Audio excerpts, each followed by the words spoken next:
meus irmãos, nós hoje vamos iniciar uma nova série de pregações. O Felipe vai estar iniciando a segunda parte de uma série que aconteceu no início desse ano. Foi, na verdade, no mês de janeiro, se eu não me engano, né? Chamada Encontros com Jesus. E agora ele vai fazer a segunda parte. São 5 mensagens nessa parte da série. Eu queria chamar o Felipe aqui à frente, eu vou orar por ele, não só pela pregação, porque ele vai pregar, mas amanhã o Felipe vai apresentar o trabalho dele de conclusão do curso de bacharel em teologia no Seminário do Sul. Ele já submeteu o trabalho, mas amanhã ele tem que fazer uma apresentação pública, né, e oral do trabalho diante dos professores para concluir o curso dele de bacharel e poder se formar, então, em teologia. Então, vamos estar orando também por isso, para que Deus possa conduzi-lo nesse trabalho que ele pesquisou, preparou, que possa amanhã ser entregue de forma a contento dos professores ali. Deus possa também dar tranquilidade para ele, né, nesse momento do coração apreensivo, para confiar no Senhor também nesse aspecto. Vamos orar? Nosso Deus e Pai, nós te damos graças, Senhor, porque o Senhor em tudo nos conduz.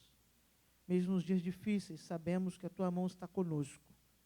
Ó Pai, nesse momento, quando nos achegamos diante do Senhor, nesse culto que temos oferecido, ó Pai, estamos prestes a ouvir a Tua palavra, explicada, exposta a nós. Pedimos que o Senhor, pelo Teu Espírito, use do Teu servo para trazer a Tua palavra a cada um de nós.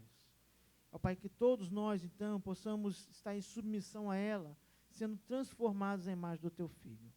Pai, abençoa o Teu servo naquilo que ele preparou, de maneira que a sua mente, o seu corpo, sejam, ó Pai, prontos, ó Pai, a serem usados pelo Senhor agora. Pai, de igual maneira, pedimos, ó Pai, que o Senhor favoreça também amanhã nessa apresentação do seu trabalho de conclusão. Ó Pai, aquilo que o Senhor o capacitou e o proveu para que ele pudesse produzir esse trabalho, agora possa realmente completar-se nessa última etapa.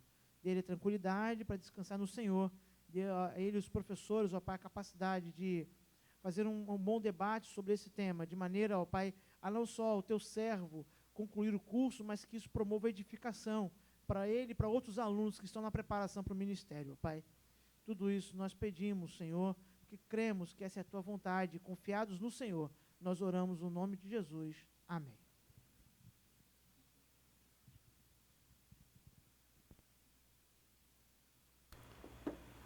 Boa noite, meus irmãos. A graça e a paz.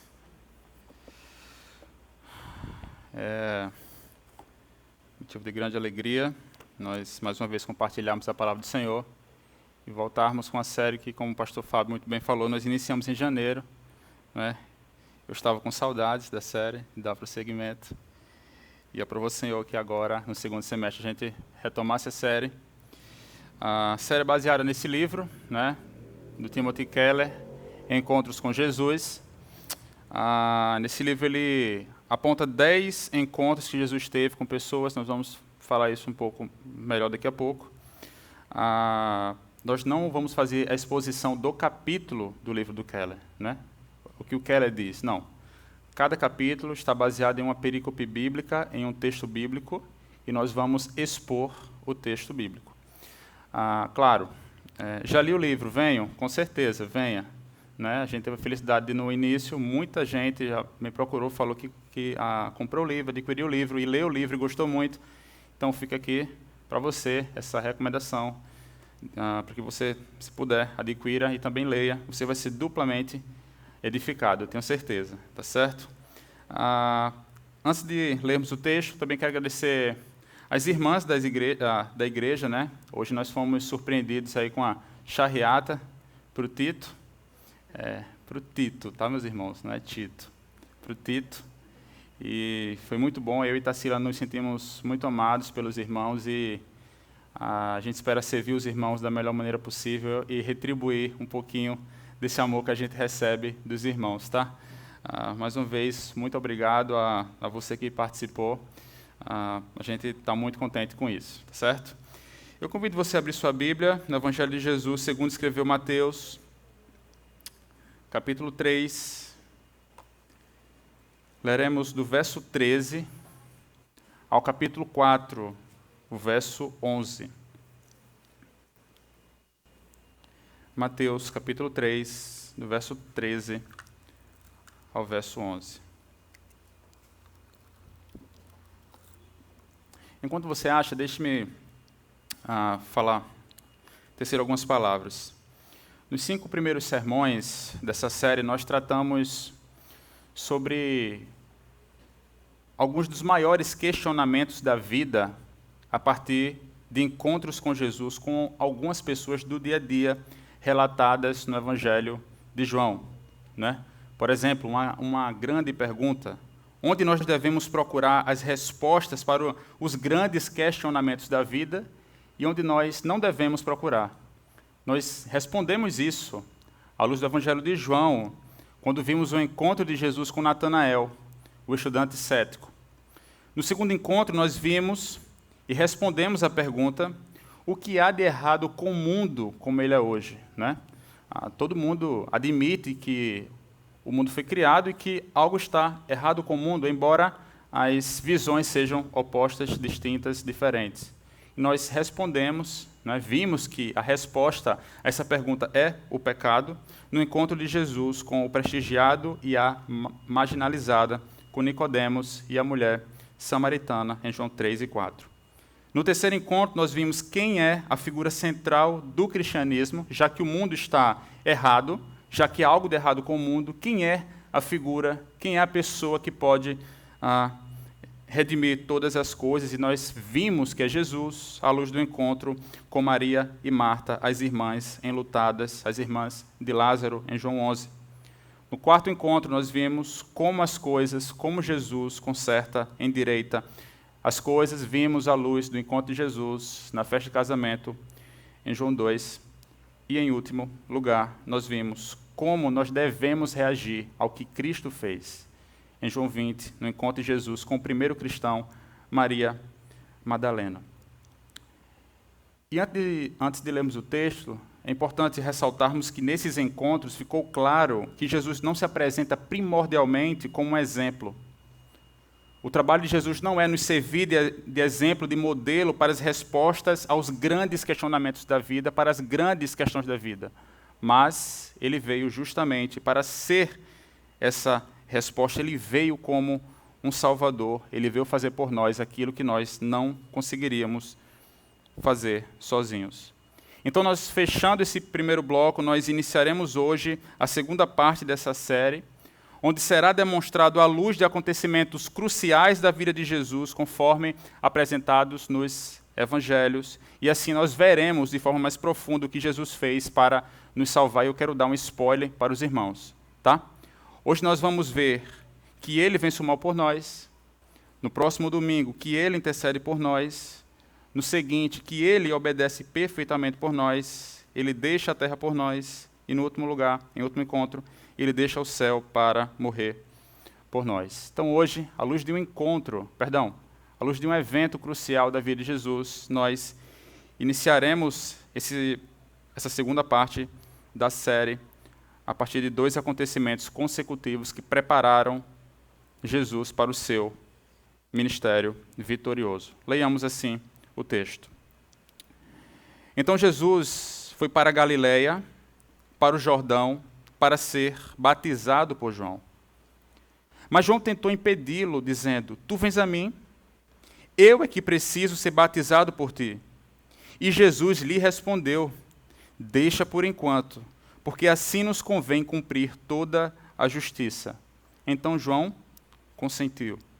Depois de batizado, Jesus saiu logo da água e viu o céu se abrir, e o Espírito de Deus descer como uma pomba vindo sobre ele. E uma voz do céu disse: este é o meu Filho amado, de quem me agrado.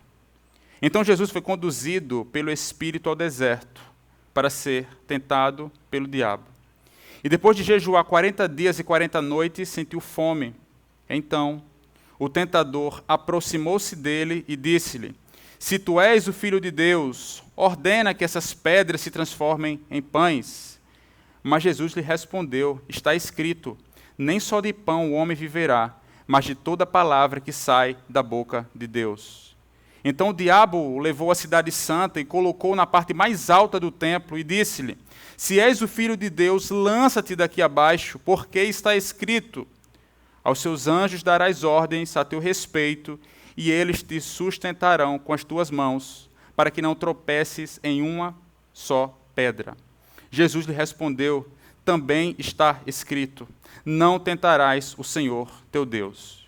O diabo levou ainda a um monte muito alto e mostrou-lhe todos os reinos do mundo e a glória deles. E disse-lhe: eu te darei tudo isso, se prostrado me adorares. Então Jesus lhe ordenou: vai-te, Satanás, pois está escrito, ao Senhor teu Deus adorarás, e só a ele prestarás culto.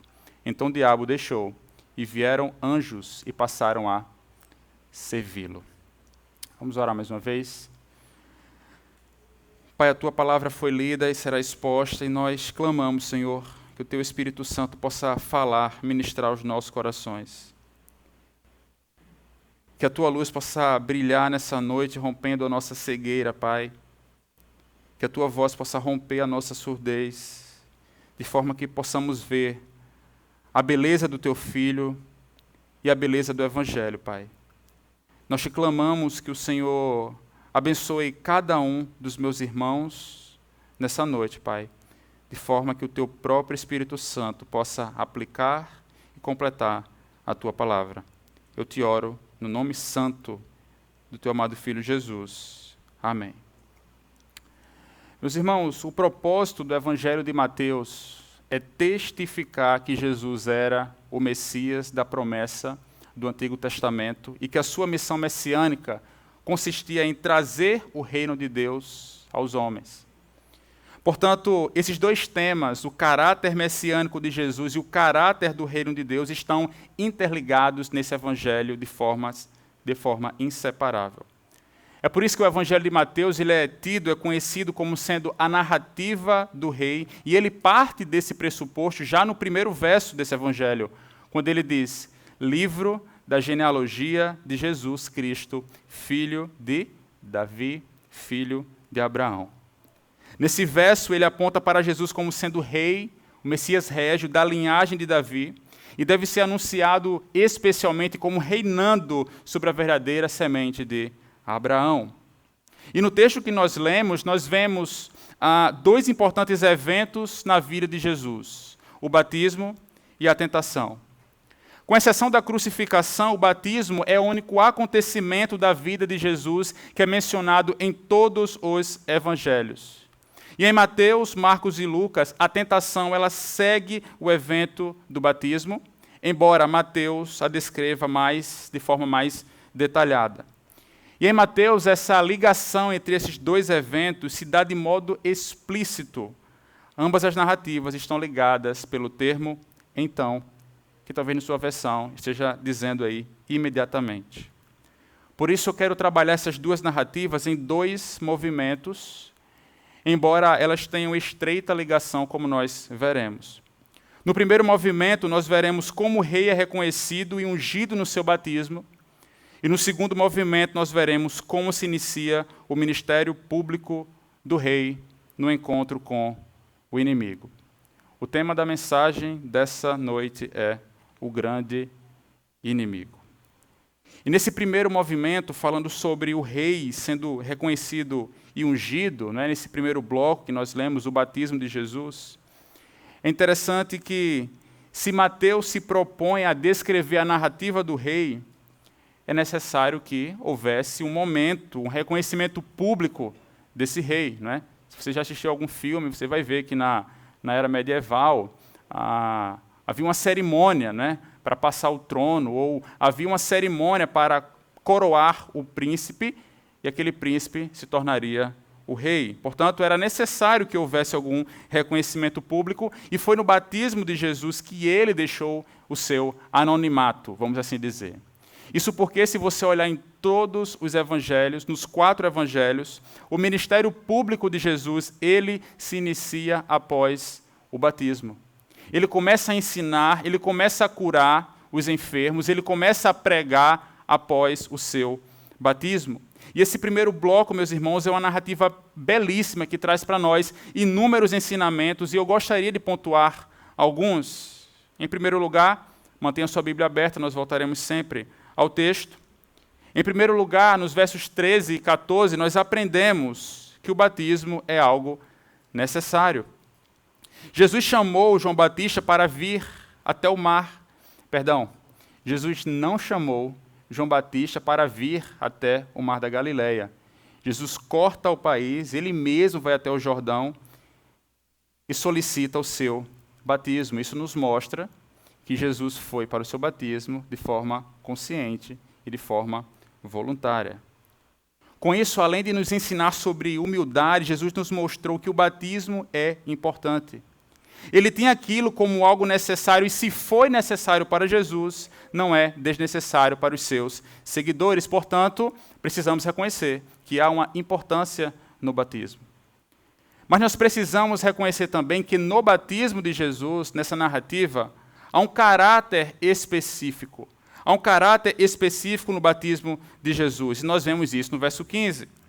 João Batista, que se você for olhar desde o capítulo 3, no início do capítulo 3, João Batista, que nos demais casos tinha convicção que todos, sem exceção, precisavam passar pela confissão dos pecados, pela conversão e pelo batismo, se quisessem ser participantes do reino dos céus, ele diz a Jesus, quando vê Jesus se aproximando, olha, eu é que tenho a necessidade de ser batizado por você, por ti, mas é você que vem a mim? Mas com a resposta de Jesus para João Batista, ele consente. Ele permite, Jesus disse, deixa por enquanto, porque assim nos convém cumprir toda a justiça. Mas que justiça é essa? A que justiça Jesus se refere aqui? Por que Jesus, o Filho de Deus, deixou-se batizar? O batismo de João foi definido explicitamente como batismo para o arrependimento. Nós vemos isso no verso 11. O que envolvia pessoas confessando pecados, e de algum modo João percebia que esse tipo de batismo não se adequava a Jesus, porque Jesus não tinha pecado algum. Mas Jesus afirmou que o batismo não era só adequado, mas também tinha a finalidade de cumprir toda a justiça. Algo mais amplo, meus irmãos, sendo apresentado aqui por Jesus. Jesus está apontando para a sua morte e ressurreição. À luz da história da revelação, nós vemos que é na cruz que Jesus suporta os pecados do seu povo e nós recebemos perdão por causa de Jesus. Ele está consciente de que ele mesmo é o Cordeiro de Deus que levará embora o pecado do mundo. Ele sabe que o caminho da decisão redentora passa pela vicariedade, pela substituição. É por isso que ele desce a mesma água que os pecadores. Nós nos identificamos com ele, pois no batismo há o símbolo que nós morremos para o pecado e ressuscitamos para uma nova vida. É por isso que ele desce a mesma água que os pecadores e suporta a condenação. Nesse sentido, a sua morte também se tornou o verdadeiro cumprimento do batismo de João, e essa é a justiça. E o verso 16 e 17 nos dizem que depois de ser batizado, Jesus saiu logo da água. E viu o céu se abrir e o Espírito de Deus descer como uma pomba vindo sobre ele. E uma voz do céu disse, este é meu Filho amado, de quem me agrado. No batismo, Jesus foi publicamente confirmado e selado como Filho amado, tanto pela palavra de Deus quanto pelo Espírito de Deus. Portanto, Jesus iniciava a sua obra pública da melhor maneira, com a capacitação do Espírito. Mas como que eu e você, nós podemos entender essa capacitação? Nós sabemos que Jesus é plenamente Deus. Portanto, sendo plenamente Deus, ele é pleno de toda a sabedoria, pleno de todo o poder divino, sendo plenamente capaz para toda obra na terra. Mas o que nós vemos sendo estampado nesses versos é que a obra de Deus é simultaneamente a obra do Pai, do Filho e do Espírito Santo. Nesses versos nós contemplamos a Trindade em sua mais bela expressão. Além disso, nós sabemos também que, além de ser a Deus, Jesus era homem, plenamente homem. E nesse aspecto ele é semelhante aos juízes, aos profetas e aos reis que no Antigo Testamento Deus levantou e capacitou com seu Espírito. Portanto, o Espírito Santo veio sobre Jesus, segundo a natureza humana, a fim de que ele pudesse realizar a sua obra. Mas nós não podemos entender também que Jesus passou quase 30 anos aí, né, nessa terra, sem o Espírito Santo, de forma alguma, não. O Espírito Santo, que durante esses quase 30 anos foi o elo de comunhão entre o Pai e o seu Filho encarnado, ele entra agora num outro tipo de relacionamento. Todavia, nós não podemos entender também, compreender no caso de Jesus, que essa capacitação do Espírito Santo é o espírito do novo nascimento. Afinal, Jesus não precisava de um novo nascimento, ele não conheceu o pecado, ele já nasceu santo, ele é santo desde o seu nascimento. O Espírito Santo aqui deve ser compreendido como instrumentalização pública para a atividade que o Senhor Jesus, de agora em diante, irá exercer. A partir desse momento agora, com a capacitação do Espírito Santo, com a unção do Espírito Santo, Jesus passa a fazer milagres, a curar os enfermos, ele inicia o seu ministério público, ele está apto para isso. Mas o ponto principal nesses versos é apontar para o anúncio da relação especial de Cristo com o Pai e do favor especial do Pai que está sobre ele, relação essa que é expressa pelo dom do Espírito.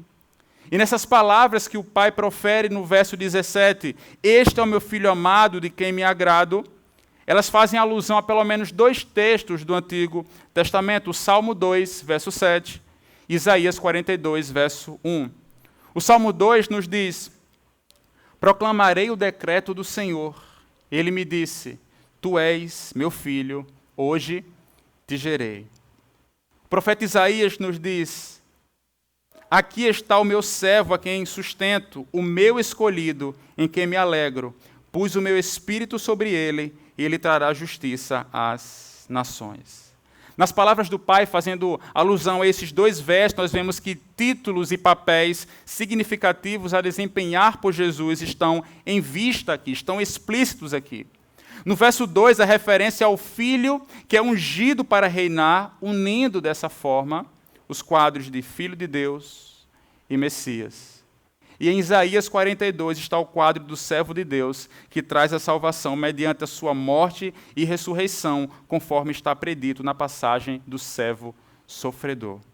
Portanto, à luz dos evangelhos, nós vemos que em Jesus, o Filho de Deus, o Messias e o servo sofredor eram uma e a mesma pessoa. À luz da história bíblica, Jesus é o único que une todos esses papéis, e agora capacitado pelo Espírito Santo. Por outro lado, as palavras do Pai, vindas do céu, nós vemos que geram uma consciência filial. Há uma consciência filial estampada de um batismo de Jesus e pressupõe o seu nascimento virginal, e este nascimento pressupõe a sua eterna relação com Deus Pai. A eterna relação com Deus Pai. Você já se perguntou o que Deus fazia antes da criação? Já passou pela sua cabeça? O que é que Deus fazia antes da criação? Após o seminário, a gente vai apresentar o meu TCC, mas não é sobre isso não, tá, meus irmãos? Alguns podem ficar desconfortáveis com essa pergunta, né? Outros acham que é o tipo de pergunta que você passa 4 anos no seminário tentando responder. Mas o próprio Jesus nos diz o que o Deus Pai fazia antes da criação. Em João 17, ele diz: Pai, me amastes. Quando? Antes da fundação do mundo. Isso é muito bonito, meus irmãos. Isso é belíssimo. Pois no verso 17, nós vemos que o Pai profere publicamente o seu amor pelo Filho. Esse é o Deus que se revela e é revelado por Jesus.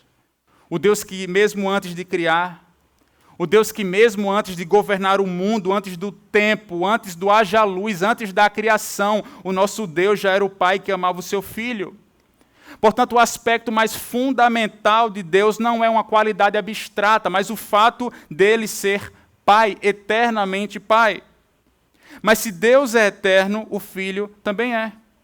Se o Pai é eterno, o Filho também é eterno.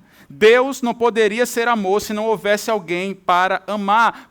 Portanto, é importante nós percebermos que o Filho é o Filho eterno.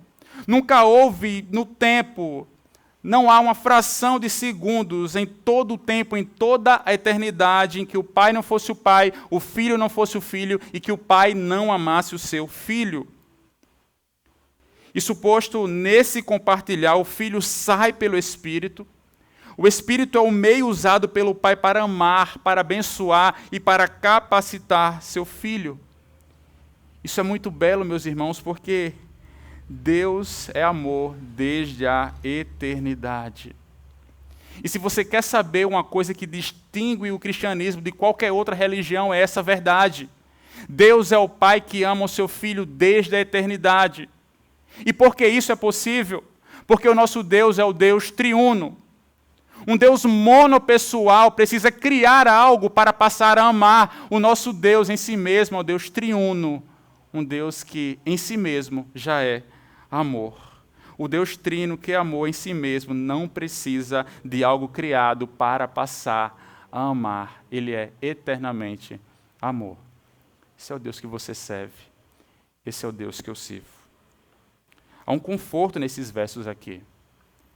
Conforto não somente para o filho e para o João Batista que está ali vendo aquela cena, mas também para todo filho de Deus. Veja, ele indica que não somente o filho ama os seus seguidores o bastante para sofrer e morrer em seu lugar, mas que também o Espírito coopera plenamente, fortalecendo para essa mesma tarefa. E que o Pai está tão contente com seu filho que abre o próprio céu para que sua voz de deleite e aprovação possa ser ouvida na terra. Portanto, o Deus triuno, Deus Pai, Deus Filho e Deus Espírito Santo estão igualmente interessados em nossa salvação e os três são um só. Portanto, não pense que o que nós vemos nesses versos aqui, sobretudo nos dois últimos versos, verso 16 e verso 17, não pense que a maneira como Pai, Filho e Espírito se relacionam-se aqui no batismo foi algo pontual.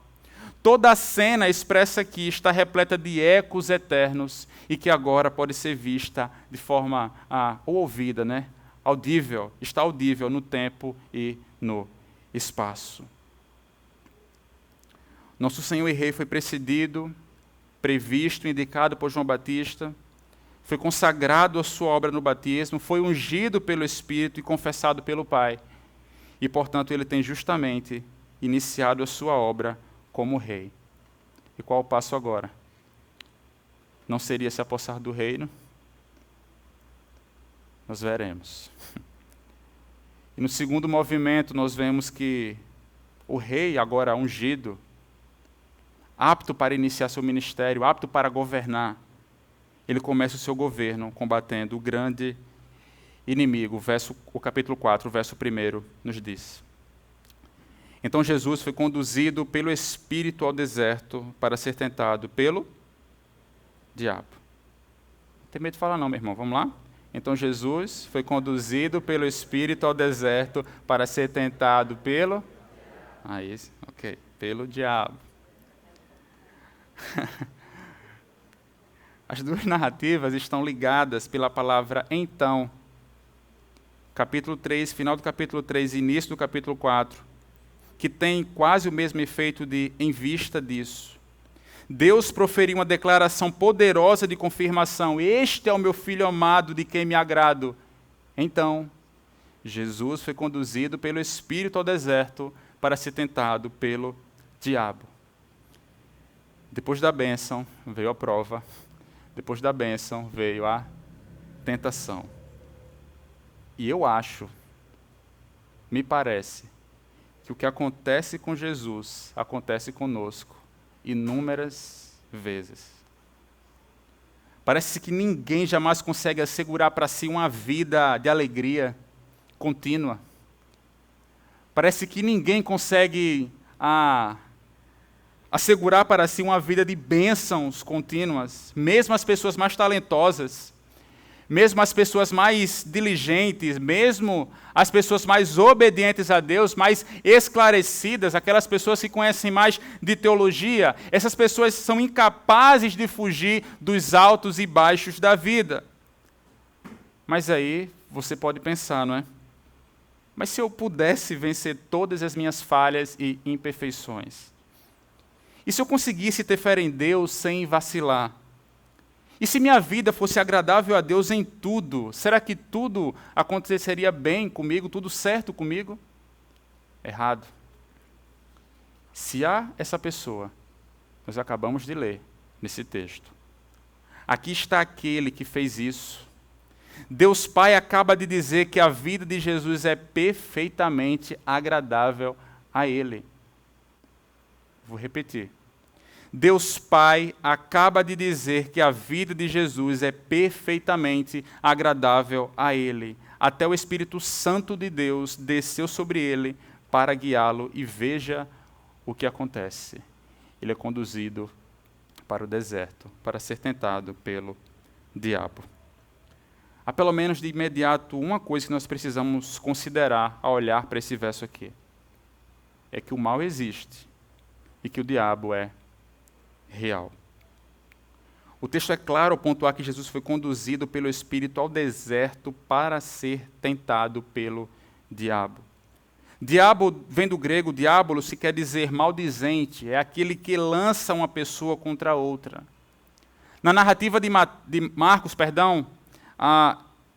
ele emprega, falando sobre a tentação, ele emprega a palavra Satanás, que é uma transliteração da palavra hebraica que significa adversário ou acusador. A Bíblia também usa outros nomes para descrever o chefe dos demônios: serpente, Belzebu, príncipe deste mundo, príncipe das potestades do ar, ou simplesmente maligno. Porém, apesar da declaração bíblica de que o diabo existe e ele é real, talvez alguém aqui, talvez você que nos assiste, pode achar que isso é muito arcaico. Isso é muito primitivo, isso é um conceito muito primitivo, né? Isso é um conceito de gente ingênua. O diabo é algo inventado, eles dizem. Mas caso alguém queira se livrar da ideia do pecado, da ideia do diabo, da ideia de um mal cósmico, vamos assim dizer, todo ato ruim terá raízes exclusivamente psicológicas ou sociológicas. Nós não podemos confinar o mal apenas às escolhas humanas, ou aos sistemas sociais, ou aos problemas psicológicos, ou simplesmente a uma falta de educação. Nosso mundo hoje em dia é assim, né? Você tem um serial killer que matou 5, 10 pessoas. Mas o problema dele é porque ele teve uma má relação com o pai dele. As pessoas justificam dessa maneira, né? Então, o problema, ele é um problema estrutural, ele passa a ser um problema estrutural. Por quê? Esvai-se toda consciência de pecado, toda a consciência de um inimigo, do diabo. Mas o cristianismo afirma haver mais mal no mundo do que aquele que eu e você nós podemos contabilizar apenas pelo efeito acumulativo de nossas escolhas individuais erradas. Esse mal, em parte, pode ser atribuído às forças demoníacas reais. Os demônios são anjos que pecaram contra Deus e hoje continuamente praticam mal no mundo. Logo, a Escritura parte do pressuposto de que o diabo existe e no Novo Testamento nós temos dezenas de passagens que apontam para essa verdade.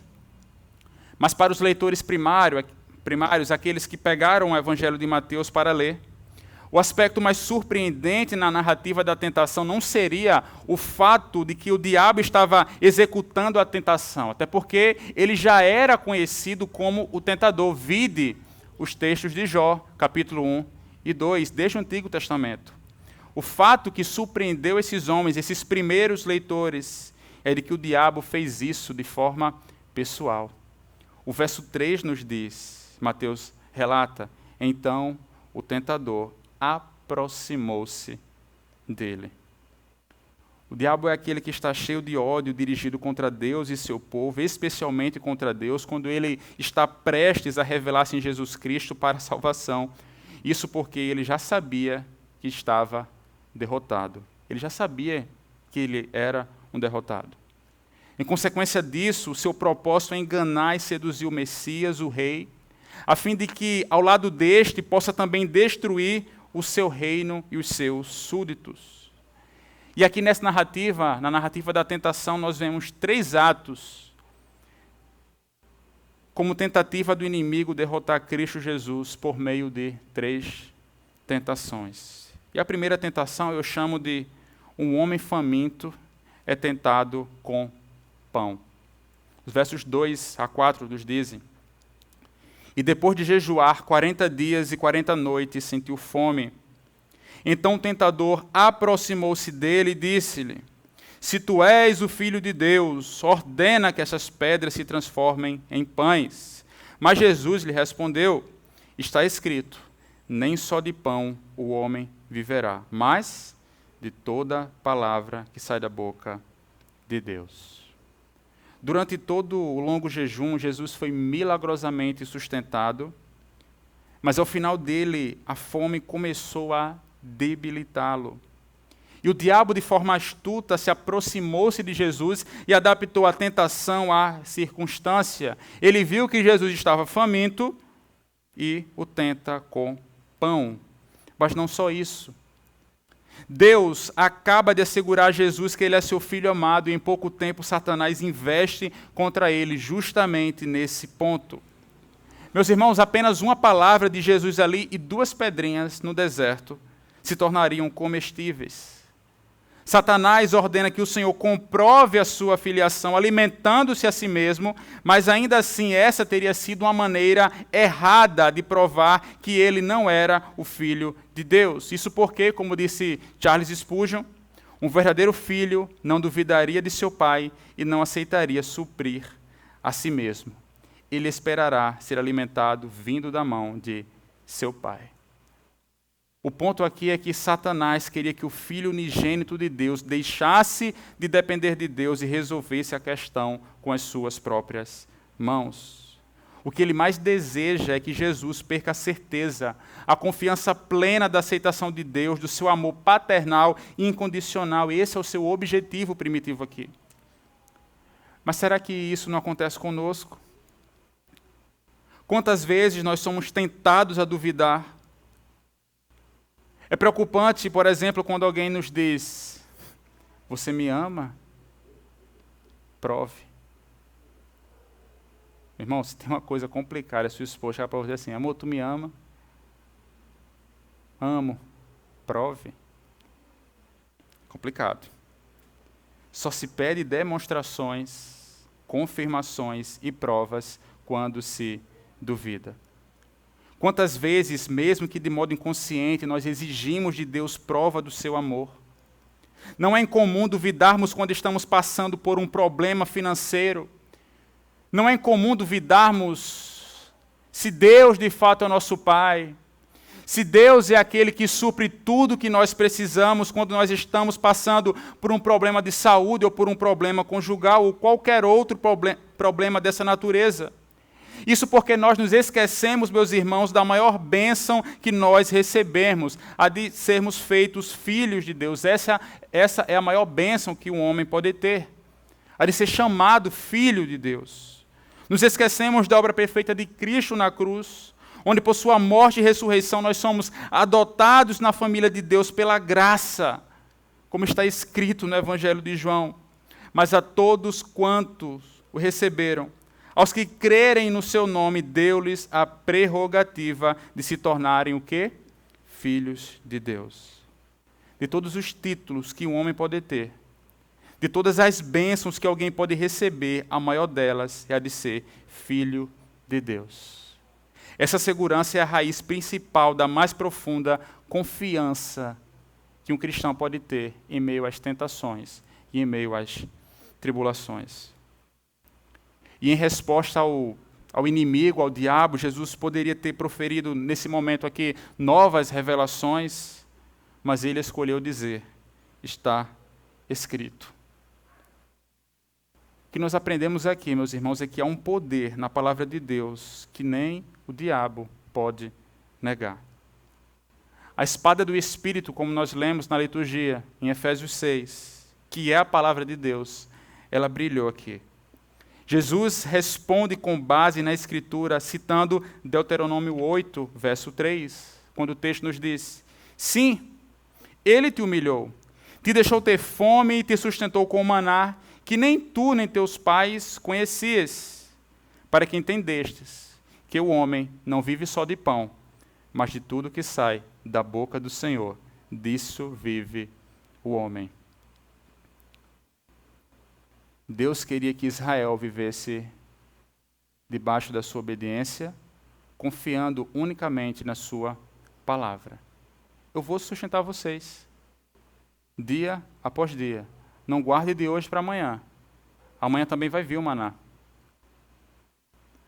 Muitas vezes nós percebemos que o povo se perde dentro dessa circunstância. Jesus, ele conhecia certamente o contexto desse verso, por isso citou, ele pôde confiar na provisão divina do maná no deserto, porque Deus é seu pai, assim como ele era pai de Israel. Assim nós também podemos confiar na providência de Deus de forma submissa, pois a filiação não se manifesta através de exigências. Eu não tenho que exigir nada de Deus. Porque Deus é nosso Pai, porque você é filho de Deus, você não tem que exigir nada dele. Nós precisamos, única e exclusivamente, obedecê-lo. Como disse o autor de Hebreus, capítulo 5, versos 8 e 9. Ele refere-se a Jesus dizendo que, embora sendo filho, aprendeu a obediência por meio das coisas que sofreu, depois de aperfeiçoado, tornou-se a fonte da salvação eterna para todos os que lhe obedecem.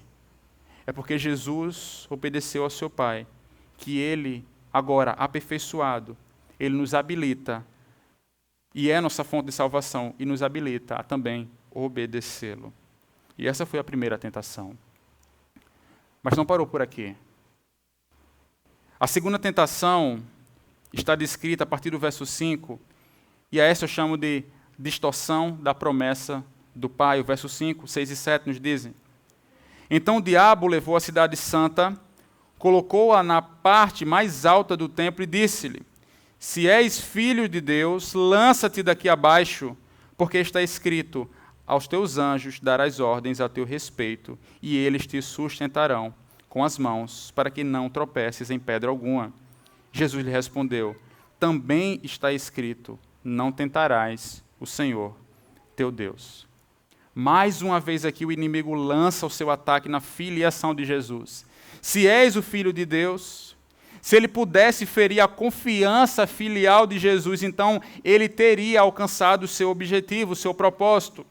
E nessa segunda tentação, o diabo levou a cidade santa, que era um dos nomes de Jerusalém, e se não bastasse, levou até a parte mais alta do templo, sugerindo que, se Jesus se lançasse de lá, os anjos de Deus iriam sustentá-lo com as suas mãos. E ele faz isso tomando emprestada a arma do Senhor, né? Está escrito, embora ele tenha feito isso de forma ilícita. O diabo aqui cita Salmo 91, verso 11, quando ele diz: porque ele dará ordem aos seus anjos ao teu respeito. Só que ele subtrai a última parte desse verso, que diz: para que te protejam em todos os teus caminhos. A confiança de proteção que este salmo nos traz é de que o Senhor o guardaria em todos os caminhos, não numa tolice. Não numa tolice. Vai guiar você em todos os seus caminhos. Lançar-se de um templo é algo que a lei de Deus condenaria. Além disso, essa segunda tentação se relaciona com o clamor popular por sinais e maravilhas. Isso porque havia uma profecia de que o Messias iria aparecer de forma repentina no templo. Isso está descrito pelo profeta Malaquias. E se Jesus se lançasse dali e os anjos o segurassem, seria um verdadeiro espetáculo e todos ficariam maravilhados. Essa seria uma grande estreia do reino, né? Pular de bang jump do templo. Acho que é mais ou menos isso aí. Só que sem corda, né? As cordas seriam os anjos. Com isso, Jesus poderia facilmente juntar uma grande multidão e seus seguidores, mas ele recusou edificar o seu ministério sobre esse alicerce. Ele sim empregou sinais e realizou milagres, mas não de forma desonesta. Ele sabia que a verdadeira fé não tenta compelir Deus a agir. Satanás propusera um salto da torre do templo, mas este não seria um salto de fé, antes seria um salto de presunção e provocação. A verdadeira fé em Deus se manifesta em uma confiança na sua vontade amorosa e sábia, e não simplesmente confiança em seu poder para prover. E Jesus sabia disso. Agora, o fato de que a Escritura pode ser usada ou abusada, né, é ilustrado aqui nessa narrativa da tentação. Cada pronunciação do Senhor, nosso Deus, deve ser considerada em conexão com outras partes da Bíblia. É por isso que nós comemoramos tanto, né, a Reforma Protestante. Porque esse privilégio que nós temos aqui, meus irmãos, de expor a Escritura, e os irmãos aí, com a Bíblia aberta, isso é fruto da Reforma. Isso é dádiva de Deus. Nós podemos averiguar o que o pregador está expondo. Você em sua casa pode averiguar o que aquele pregador, aquele pastor que você gosta de ouvir está pregando. A Bíblia em si é uma série de livros, mas não são livros aleatórios. Ambos contam a mesma história e nós precisamos atentar para isso. É por isso que a nossa igreja investe em um curso do Panorama Bíblico que está havendo domingos pela manhã, né, na IBD, a partir das 9 horas. Estamos estudando todos os livros da Bíblia, cada domingo um panorama de um livro. Tem sido uma bênção, meus irmãos. Você vai perceber que os livros da Bíblia, embora tônicas diferentes, estilos literários diferentes, mas eles contam a mesma história, a mesma narrativa. Sobre isso, Spurgeon nos diz que há um equilíbrio e proporção na verdade divina. Está escrito deve ser colocado ao lado de também está escrito. E na resposta de Jesus nós vemos claramente isso quando ele cita novamente Deuteronômio, agora o capítulo 6, verso 16. Não coloqueis à prova o Senhor, vosso Deus, como fizeste em Massá. Jesus faz referência à maneira pela qual os israelitas puseram Deus à prova em Massá, recusando-se a aceitar que o Senhor estivesse entre o povo até ele realizar um sinal. Aqueles homens duvidaram. Portanto, a presunção é uma tentação a Deus e tentar ao Senhor não deve ser cogitado nem por um momento. O nosso Deus é um Deus para ser crido, não para ser tentado. Nós aprendemos com isso que, assim como Jesus, nós devemos exercer a nossa fé da maneira correta. Isso porque, como disse Spurgeon, a fé é para os caminhos da obediência e não para voos da imaginação. A fé é para os caminhos da obediência e não para voos da imaginação. E esta é a segunda tentação. Mas há um último assalto aqui, né? Há uma terceira tentação aqui. E esta eu chamo de a tentação de dar um presente que não é seu, dos versos 8 ao verso 10. O diabo levou ainda, o texto nos diz, o diabo levou ainda a um monte muito alto e mostrou-lhe todos os reinos do mundo e a glória deles, e disse-lhe, eu te darei tudo isto, se prostrado me adorares. Então Jesus lhe ordenou, vai-te, Satanás, pois está escrito, ao Senhor teu Deus adorarás, e só a ele prestarás culto. A terceira tentação do diabo aqui é o ponto culminante dessa narrativa. Ele apresenta os reinos do mundo e os sugerem a Jesus. Há um debate se, de fato, é um monte físico, né? Vamos dizer, o Monte Everest, que é o mais alto do mundo, e ele tem dali mostrado tudo. Há debate se, de fato, foi uma visão. João Calvino, por exemplo, fica com essa compreensão de que isso aqui é uma visão, mas independente se foi físico ou uma visão, o fato é que o diabo não poderia prometer isso para ele. Ele não detinha esses reinos. Satanás exerce uma influência muito forte e maligna sobre a vida de todas as pessoas e espíritos ímpios que o reconhecem como seu senhor. Porém, tais referências certamente não comprovam que o diabo seja o proprietário com o direito e o poder sobre as nações, de modo que Cristo, nesse momento da tentação, se sentisse inferior ao diabo, inferior a ele. O inimigo não exercia nenhum tipo de autoridade sobre Cristo, mesmo antes da sua exaltação. Satanás não podia fazer mais do que Cristo lhe permitia, como comprova esta narrativa, principalmente quando os evangelhos em geral testificam, por exemplo, a expulsão de demônios. Jesus diz, vai-te, Satanás, e ele vai. Então, se os reinos não pertenciam a Jesus, se os reinos não pertenciam ao diabo, por que esse fato foi uma tentação para Jesus?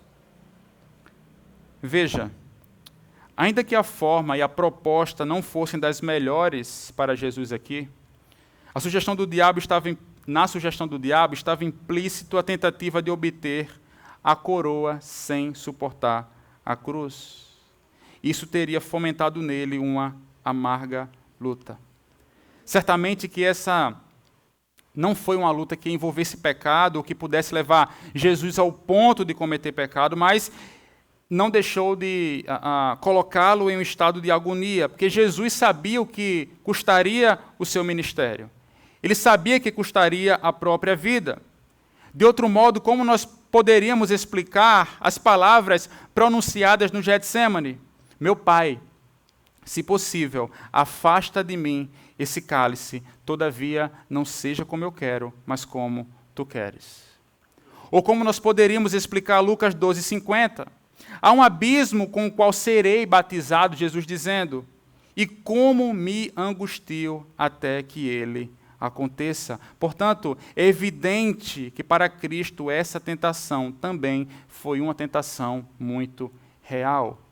Um homem no estado de agonia no Getsêmani, um homem entristecido a ponto de chorar e vir lágrimas de sangue. Mas Jesus rejeitou esse atalho para a glória e o poder. Mateus posteriormente mostrará que toda a autoridade no céu e na terra havia sido dada àquele que havia se recusado a curvar-se diante de Satanás no esforço de apoderar-se do domínio do mundo. Satanás aqui havia revelado o seu próprio caráter de enganador e agora ele recebe o seu próprio nome nas 3 narrativas. É o momento em que Jesus diz, profere o seu nome, e ele é ordenado a sair. E ele prontamente obedece, pois também está sob a autoridade de Deus. Jesus lhe deu um golpe final com a espada do Espírito, dizendo, mais uma vez, está escrito. Ele responde à tentação usando a Escritura, mais uma vez mencionando o livro de Deuteronômio, capítulo 6, verso 13, que diz, temerás o Senhor teu Deus, a Ele prestarás culto e jurarás pelo seu nome. O contexto desse verso em Deuteronômio proíbe a idolatria e este é um mandamento violado por qualquer pessoa que adore e submeta-se a qualquer outro Deus que não seja o Deus Trino. Resta-nos compreender que, mesmo que o mundo inteiro seja recompensa de um único ato de submissão pecaminosa, meus irmãos, nós devemos nos manter firmes debaixo do senhorio de Deus, como nos diz a sua palavra. Devemos sempre escolher o Senhor como nosso Deus e então viver somente para o seu louvor e o seu serviço. O pecado nunca compensa. O verso 11 nos diz, então o diabo deixou e vieram anjos e passaram a servi-lo.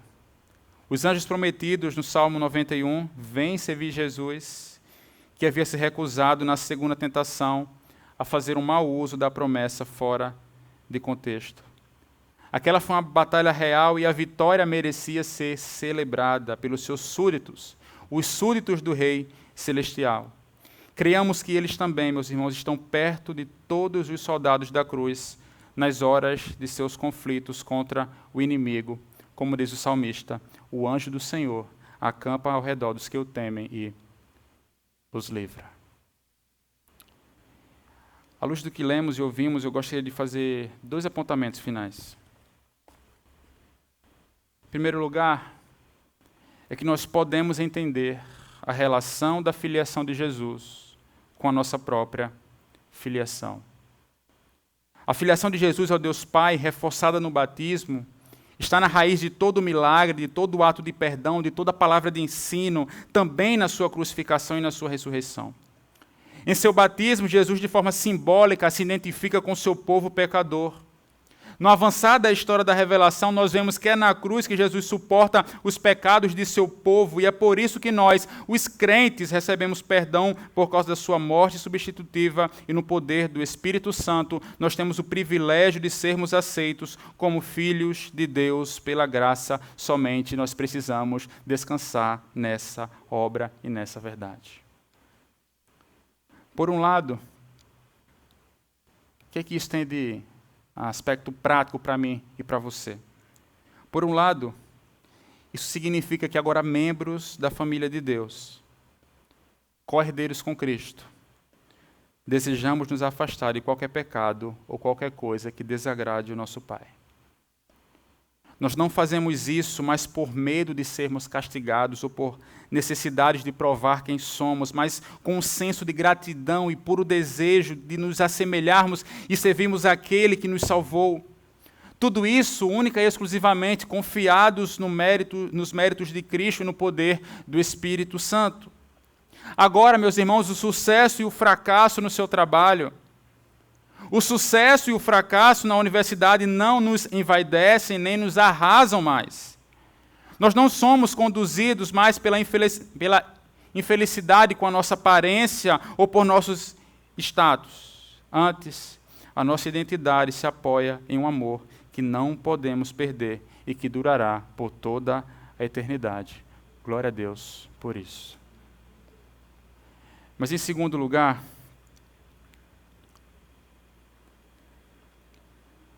como filhos de Deus, devemos viver pela palavra de Deus. Como filhos de Deus, devemos viver pela palavra de Deus. Jesus, que é o nosso exemplo maior, nós temos visto isso ao longo de toda essa série e ao longo das exposições que nós fazemos aqui, né? Sobretudo nas bem-aventuranças, né? Nós observamos que nenhuma daquelas qualidades nós temos de forma intrínseca. Jesus, o nosso exemplo maior, não lida com Satanás de um modo supersticioso.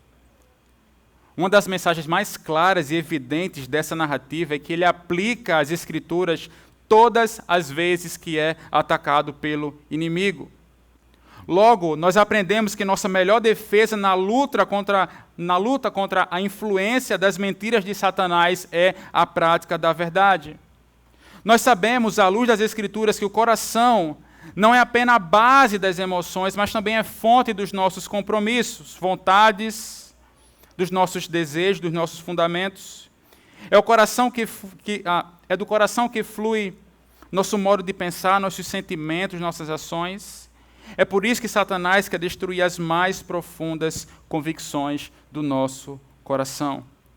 Timothy Keller pontua muito bem que aquilo que o coração confia, a mente justifica, as emoções desejam e a vontade implementa. Precisamos cuidar do nosso coração. E nesse ponto nos cabe uma pergunta. Se Cristo Jesus, ungido, o Filho de Deus, enfrentou o mal com o conhecimento profundo da Bíblia na mente e no coração, como poderíamos enfrentar de outra maneira? Se Jesus encara a tentação dessa maneira, se Jesus se enche da palavra de Deus e se defende dos dardos do inimigo, como nós poderemos agir de outra maneira? Nós devemos fazer como disse o salmista: guardei a tua palavra no meu coração para não pecar contra ti. Portanto, se alguém aqui é novo na fé, saiba que as tentações virão e nelas você só vai prevalecer se viver de acordo com a palavra de Deus expressa na Escritura. A questão é quando elas virão, mas é certo que elas virão. Para os mais experimentados na fé, continuem perseverando na palavra de Deus. Não confiemos em nossa experiência, antes devemos permanecer onde iniciamos, em obediência a Deus, vivendo de acordo com a sua palavra. Muitas vezes nós entendemos que o Evangelho é aquilo que a gente... é só um rito de entrada, né? O Evangelho é só para a gente entender que a gente é pecador e agora, cada um por si, né? Não é uma injeção de dose única, vamos assim dizer. É por isso que todo domingo estamos aqui ouvindo o Evangelho. É por isso que todo domingo à noite, todo domingo de manhã, toda quarta-feira, nós estamos ouvindo o Evangelho. É por isso que todo dia eu e você devemos abrir a nossa Bíblia e aprender mais do Senhor e aprender mais do Evangelho. Nós devemos permanecer onde nós iniciamos, em obediência a Deus e vivendo de acordo com a sua palavra. Mas além da palavra de Deus, nós temos mais um recurso para essa guerra espiritual. Isso é muito claro na nossa narrativa, que é o próprio Jesus. Ele se faz presente para nos ajudar a enfrentar a realidade do mal, tanto dentro quanto fora de nós mesmos, tendo feito isso como um homem. Assim, ao lutarmos contra as mentiras de Satanás em nosso coração e contra as suas obras em nosso mundo, não confiemos apenas na palavra do Senhor, mas também no Senhor da palavra. Nós não dispomos apenas de um livro, por mais perfeito que esse livro seja. Nós dispomos do próprio Jesus, que atravessou provações terríveis, tão intensas, que nem somos capazes de imaginá-las. Ele fez isso, tudo isso por nós. E agora, fortalecidos por sua própria empatia e eterno poder, nós podemos passar tudo isso ao seu lado, como diz o autor de Hebreus. Portanto, tendo um grande sumo sacerdote, Jesus, Filho de Deus, que entrou no céu, mantenhamos com firmeza nossa declaração pública de fé, porque não temos um sumo sacerdote que não possa compadecer-se das nossas fraquezas, mas alguém que, à nossa semelhança, foi tentado em todas as coisas, porém sem pecado. Portanto, aproximemo-nos com confiança do trono da graça, para que recebamos misericórdia e encontremos graça, a fim de sermos socorridos no momento oportuno. Vamos orar?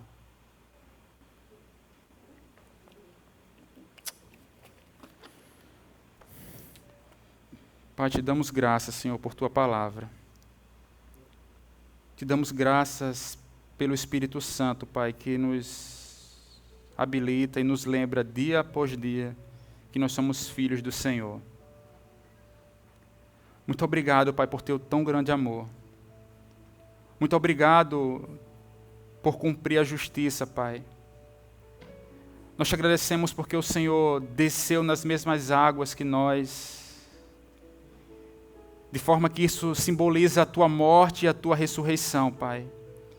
E é só por meio delas que nós estamos aqui. Muito obrigado pelo livre acesso que nos destes a Deus. Não temos mérito algum, Pai, mas louvamos por Cristo Jesus e por sua obra. Te louvamos porque o Espírito Santo que está em nós, que habita em nós, nós cremos nisso. O Espírito Santo que é o penhor da nossa salvação é o Deus Trino. E a Ele também pertence a nossa salvação.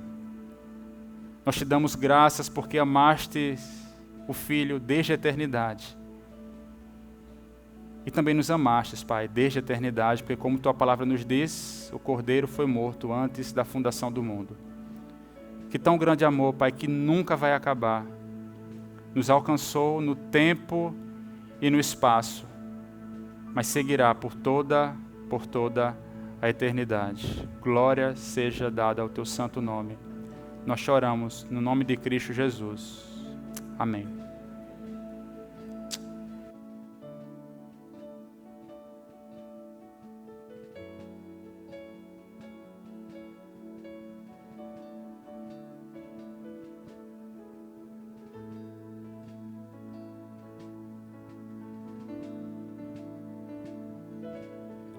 Deixou os céus pra me encontrar.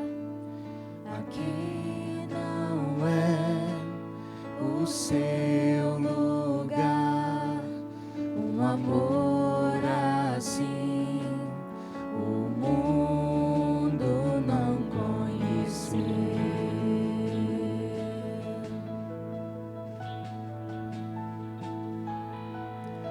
Naquela cruz se entregou, o seu perdão me alcançou.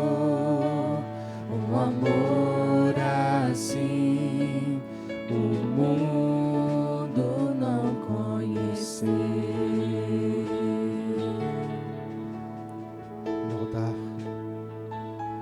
No altar de adoração, seja sempre exaltado Jesus, Filho de Deus.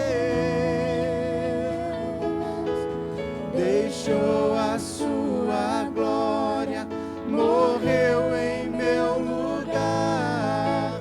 Jesus, Filho de Deus. Tu és Jesus, Filho de Deus. Levou sobre si pecado e dor, venceu a morte e ressuscitou. Um amor assim o mundo não conheceu.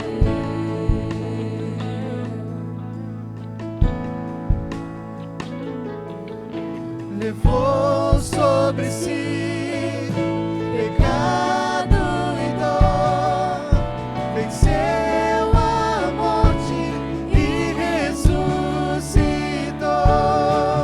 Um amor assim o mundo não conheceu.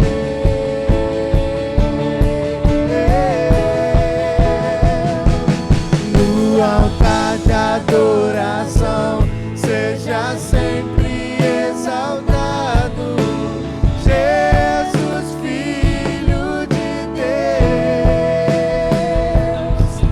Deixou a sua glória, morreu em meu lugar.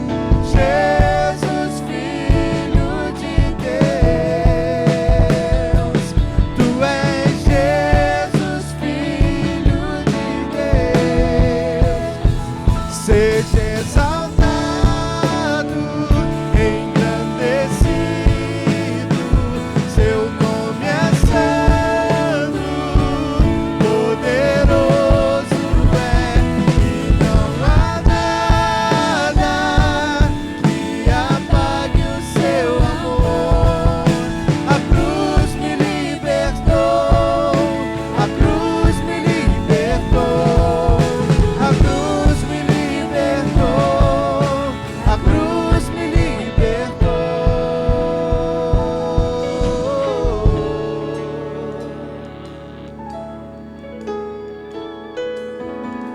No altar de adoração, seja sempre exaltado Jesus, Filho de Deus.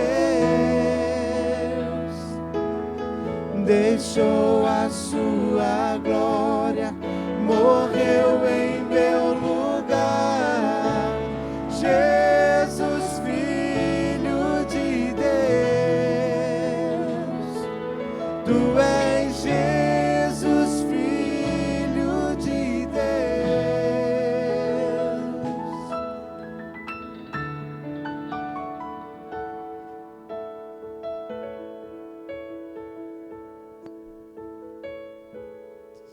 Feche seus olhos, vamos falar com o Senhor. Pai, obrigado, porque a tua palavra revela Cristo, o servo, aquele que vem para sofrer, aquele que entrega a sua vida, mas também aquele que é rei. venceu todos os inimigos, a morte, o pecado e o diabo, e nos deu graciosamente essa vitória nele. E porque estamos em Cristo, não mais tememos nossos adversários, mas na vitória dele temos a certeza que caminharemos em novidade de vida para a vitória que será consumada plenamente.